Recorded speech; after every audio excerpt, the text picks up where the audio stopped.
आलेली कुणाला भक्तांना अगोदर उद्विग्नता आले आणि भक्त जर उद्विग्न होत असतील तर देवाला उद्विग्न होणं साहजिकच आहे. खरं म्हणजे अगोदर ऋषीवर्यांच्या म्हणजे सगळे ऋषी म्हणे उद्विग्न होतात. खरं तर उद्विग्न होणं गरजेचं नाही. उद्विग्नता आले की असलेला जवळचा देव दूर जातो. त्याचं कारण आहे उद्विग्नता ही भक्तीला पोषक ठरत नाही. कारण जगद्गुरु तुकाराम महाराज म्हणतात आम्ही जीवनामध्ये भक्ती केली ती उद्विग्नेच्या सानिध्यात नाही केली.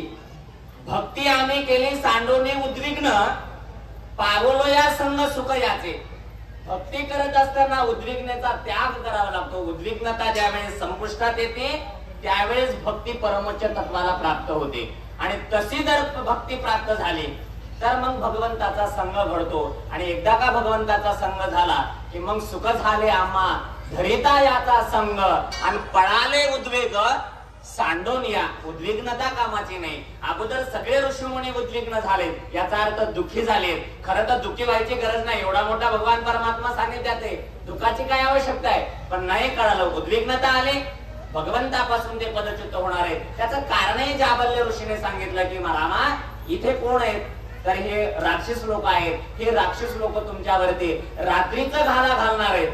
आणि कारण तुमचा पराक्रम तुमचा पुरुषार्थ त्यांना ज्ञात आहे त्यामुळे समोरासमोर युद्ध करण्याची क्षमता त्यांच्यामध्ये नाही.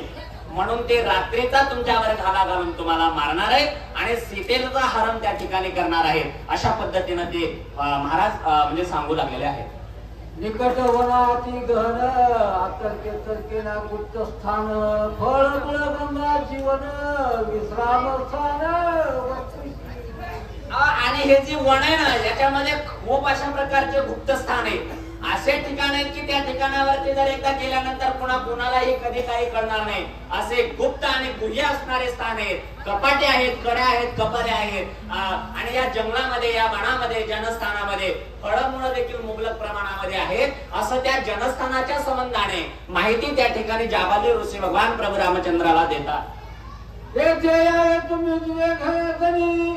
ऐशे ऋषीश्वराचे मनी ते गुह्य बोलता कानी झाली तुझ्या मनी आशंका. त्यावेळे आणि त्यांच्या अंतःकरणाचा जो काही मानस आहे ना तो मानस आम्ही तुमच्या पुढे सांगितला. असं जाबाले ऋषीने सांगितलं की त्या कारणास्तव हे लोक त्या ठिकाणी ऋषीमुनी उद्विग्न झाले तुम्हाला सांडून जाण्याचा विचार करतात असं देखील त्या ठिकाणी ते बोलतात. हात जोडून समस्थासी श्रीराम विरवी ऋषी पराशी सुखे असावे आश्रमाशी त्या राक्षसाशी मी जाणे. त्यावेळेस सांगितलं भगवान